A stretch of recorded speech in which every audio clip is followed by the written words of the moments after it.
ओम शांति। आज 3 जुलाई 2026 बाबा के महावाक्य हैं। मीठे बच्चे, तुम इस ड्रामा के आदि मध्य अंत को जानते हो। तुम्हें बाप द्वारा ज्ञान का तीसरा नेत्र मिला है, इसलिए तुम हो आस्तिक। प्रश्न है, बाप का कौन सा टाइटल धर्म स्थापकों को नहीं दे सकते हैं? उत्तर है, बाबा है सतगुरु। किसी भी धर्म स्थापक को गुरु नहीं कह सकते, क्योंकि गुरु वह है जो दुख से छुड़ाए, सुख में ले जाए। धर्म स्थापन करने वालों के पीछे तो उनके धर्म की आत्माएं ऊपर से नीचे आती हैं, वह किसी को ले नहीं जाते।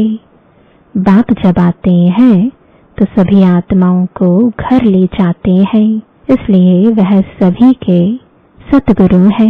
गीत है इस पाप की दुनिया से। ओम शांति। मीठे मीठे रूहानी बच्चों ने गीत की लाइन सुनी। यह है पाप की दुनिया। बच्चे जानते भी हैं यह पाप आत्माओं की दुनिया है।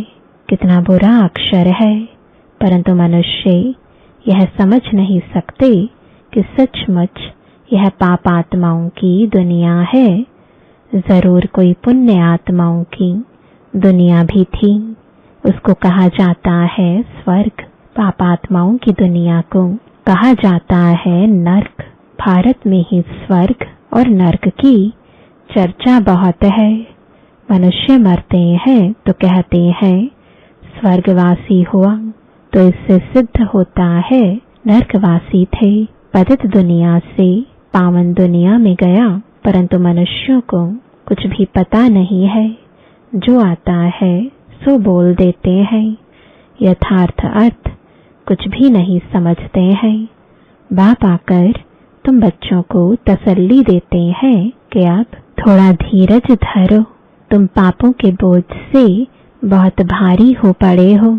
अब तुमको पुण्य आत्मा बनाए ऐसी दुनिया में ले जाते हैं जिसको स्वर्ग कहा जाता है। वहाँ ना कोई पाप होगा, ना कोई दुख होगा। बच्चों को धीरज मिला हुआ है। आज यहाँ है, कल अपने शांति धाम सुख धाम में जाएंगे। जैसे बीमार मनुष्य थोड़ा ठीक होने पर होता है तो डॉक्टर धीरज देते हैं, जल्दी से तुम बहुत अच्छा हो जाएंगे। अब यह तो है बेहद का धीरज। बेहद का बाप कहते हैं तुम तो बहुत दुखी पतित हो गए हो। अब हम तुम बच्चों को आस्तिक बनाते हैं, फिर रचना का भी परिचय देते हैं। ऋषि आदि तो कहते आए हैं कि हम रचयिता और रचना को नहीं जानते हैं।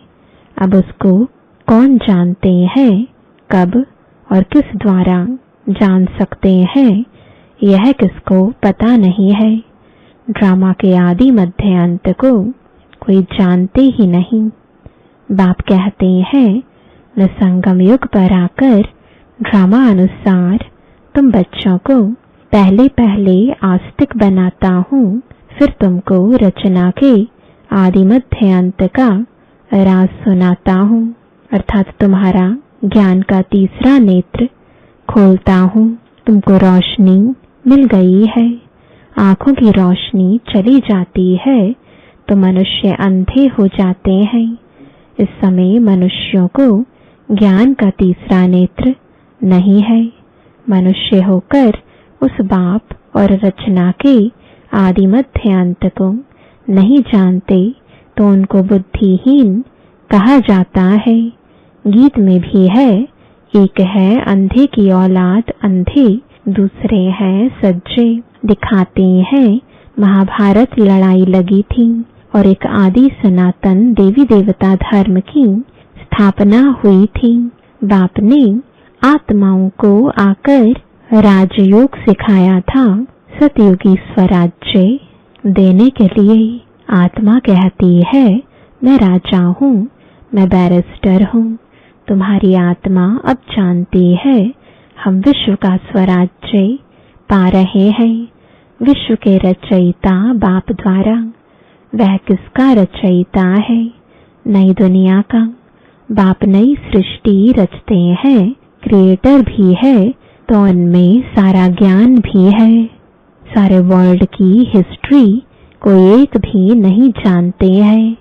किसको ज्ञान का तीसरा नेत्र नहीं है, सिवाय बाप के कोई तीसरा नेत्र दे नहीं सकता। वर्ल्ड की हिस्ट्री, ज्योग्राफी, मूल वतन, सूक्ष्म वतन, स्थूल वतन, यह सब तुम जानते हो। मूल वतन है आत्माओं की सृष्टि।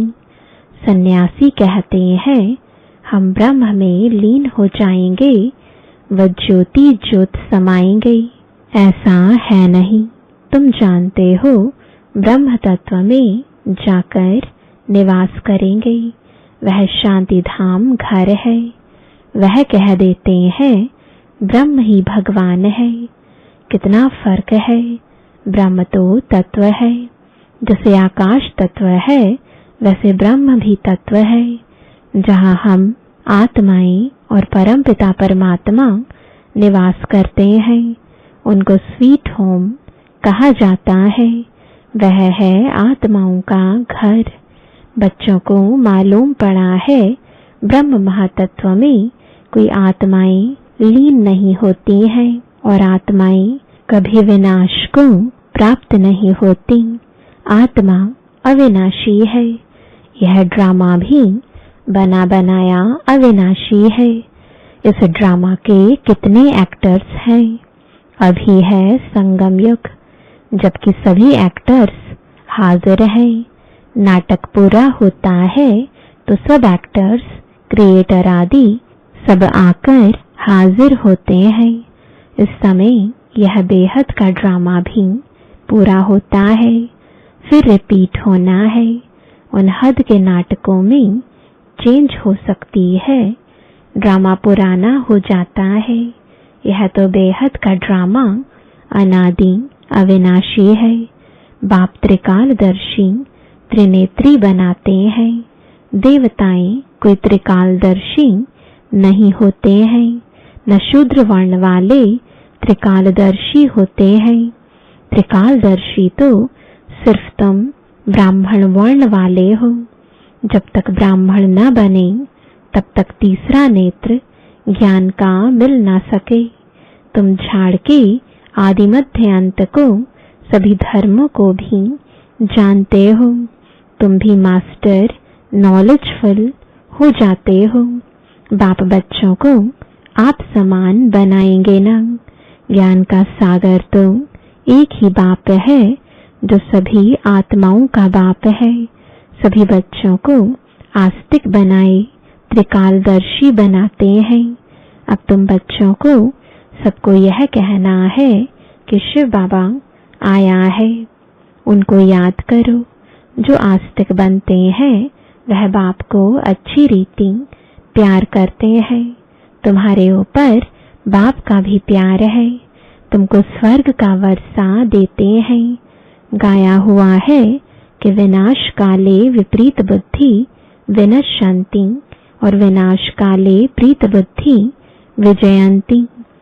गीता में कोई कोई अक्षर सच्चे हैं। श्रीमद् भगवत गीता है सर्वोत्तम शास्त्र, आदि सनातन देवी देवता धर्म का शास्त्र। यह भी समझाया है मुख्य धर्म शास्त्र है ही 4, और जो धर्म वाले हैं वह आते ही हैं सिर्फ अपने धर्म की स्थापना करने, राजाई आदि की बात नहीं। उनको गुरु भी नहीं कह सकते। गुरु का तो काम ही है वापस ले जाना। इब्राहिम, बुद्ध, क्राइस्ट आदि तो आते हैं, फिर उनके पिछाड़ी उनकी वंशावली भी आती है। गुरु वह जो दुख से छुड़ाए और सुख में ले जाए। वह तो सिर्फ धर्म स्थापन करने आते हैं। यहाँ तो बहुतों को गुरु कह देते हैं। ब्रह्मा, विष्णु, शंकर को भी गुरु नहीं कह सकते। एक शिव बाबा ही सर्व का सदगति दाता है। पुकारते भी एक राम को है, शिव बाबा को भी राम कहते हैं। बहुत भाषाएं हैं तो नाम भी बहुत रख दिए हैं। असुल नाम है शिव, उनको सोमनाथ भी कहते हैं। सोमरस पिलाया अर्थात ज्ञान धन दिया, बाकी पानी आदि की तो बात ही नहीं। तुमको सम्मुख नॉलेजफुल ब्लिसफुल बना रहे हैं। बाप तो ज्ञान का सागर है, तुम बच्चों को ज्ञान नदियां बनाते हैं। सागर एक होता है, एक सागर से अनेक नदियां निकलती हैं। अभी तुम हो संगम पर। इस समय यह सारी धरती रावण का स्थान है। सिर्फ एक लंका नहीं थी, सारी धरती पर रावण का राज्य है। राम राज्य में बहुत थोड़े मनुष्य होंगे। यह सिर्फ अभी तुम्हारी बुद्धि में है। बाबा ने समझाया है, मैं 3 धर्मों की स्थापना करता हूँ, ब्राह्मण, देवता, क्षत्रिय, फिर वैश्य शूद्र वर्ण में, और सभी आकर अपना अपना धर्म स्थापन करते हैं। अनेक धर्मों का विनाश भी कराते हैं। भारत में त्रिमूर्ति का चित्र भी बनाते हैं, परंतु उसमें शिव का चित्र गुम कर दिया है। शिव से ही सिद्ध होता है कि परमपिता परमात्मा शिव ब्रह्मा द्वारा स्थापना, विष्णु द्वारा पालना कराते हैं। उनको करण करावनहार कहा जाता है। खुद भी कर्म करते हैं, तुम बच्चों को भी सिखलाते हैं। कर्म अकर्म विकर्म की गति भी समझाते हैं। रावण राज्य में तुम जो कर्म करते हो वह विकर्म बन जाता है। सतयुग में जो कर्म करते हो वह अकर्म हो जाता है। यहाँ विकर्म ही होता है क्योंकि रावण का राज्य है। सतयुग में 5 विकार होते ही नहीं। एक एक बात समझने की है और सेकंड में समझाई जाती है। ओम का अर्थ वो लोग तो बहुत विस्तार से समझाते हैं। बाप कहते हैं, ओम माना अहम आत्मा और यह मेरा शरीर। कितना सहज है। और तुम समझते हो हम सुख धाम में जा रहे हैं। श्री कृष्ण के मंदिर को सुख धाम कहते हैं। है भी कृष्णपुरी। माताएं कृष्णपुरी में जाने के लिए बहुत मेहनत करती हैं। तुम अभी भक्ति नहीं करते हो, तुमको ज्ञान मिला है और कोई मनुष्य मात्र में यह ज्ञान नहीं है। मैं तुमको पावन बनाकर जाता हूँ, फिर पतित कौन बनाते हैं यह कोई बता ना सके। सब मेल अथवा फीमेल भक्तियां हैं, सीताएं हैं। सबकी सदगति करने वाला बाप है। सब रावण की जेल में है। यह है ही दुख धाम। बाप तुमको सुख धाम का मालिक बनाते हैं। ऐसे बाप को 5000 वर्ष बाद सिर्फ तुम देखते हो। लक्ष्मी नारायण की आत्मा को अब नॉलेज है।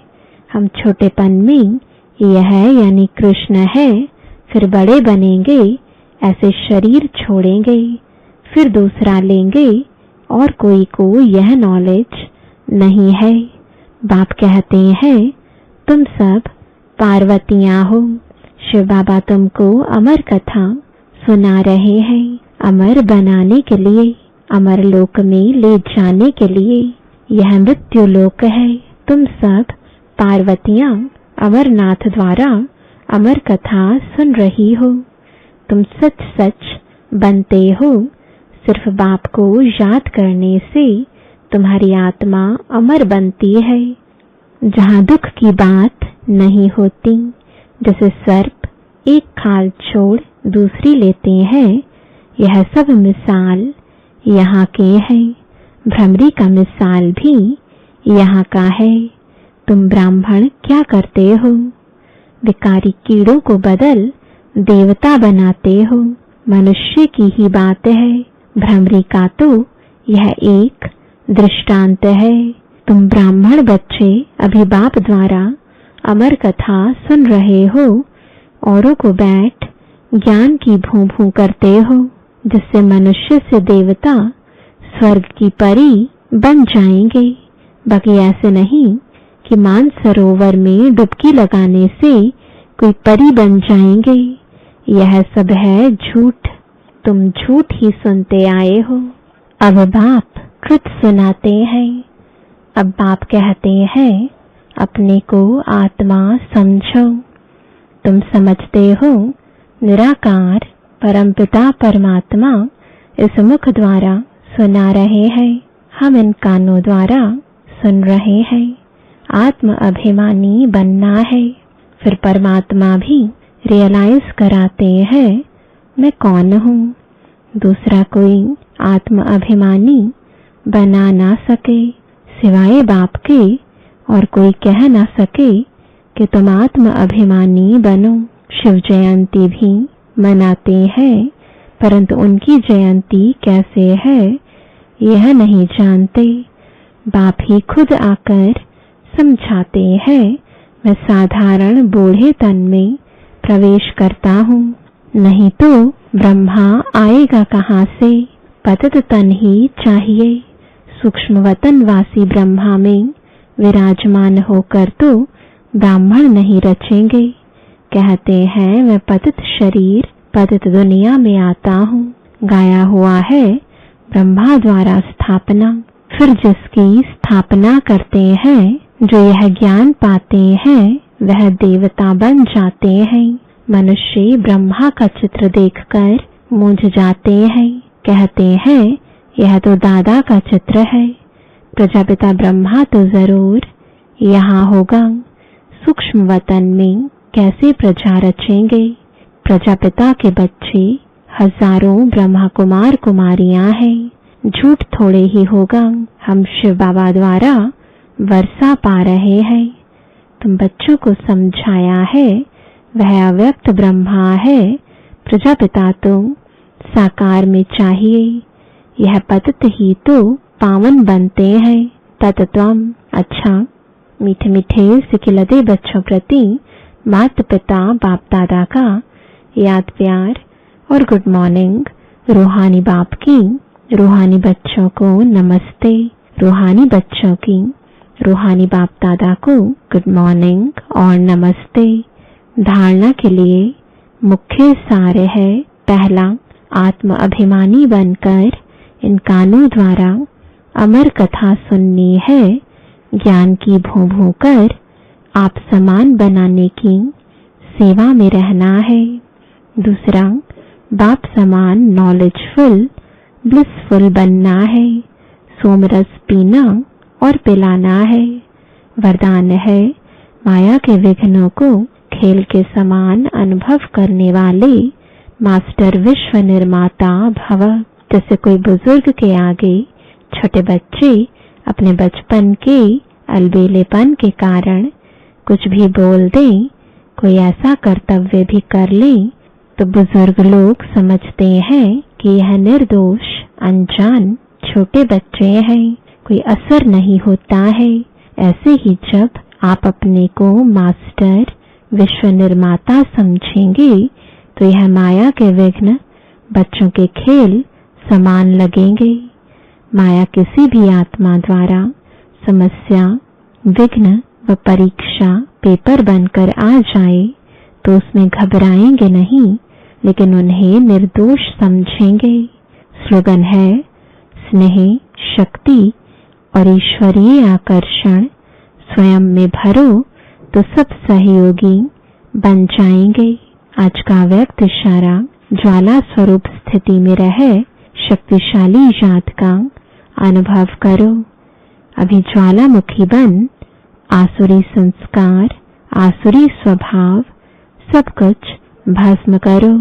जैसे देवियों के यादगार में दिखाते हैं कि ज्वाला से असुरों का संहार किया। असुर कोई व्यक्ति नहीं, लेकिन आसुरी शक्तियों को खत्म किया। यह अभी आपकी ज्वाला स्वरूप स्थिति का यादगार है। अब ऐसी योग की ज्वाला प्रज्वलित करो जिसमें यह कलयुगी संसार जलकर भस्म हो जाए। ओम शांति।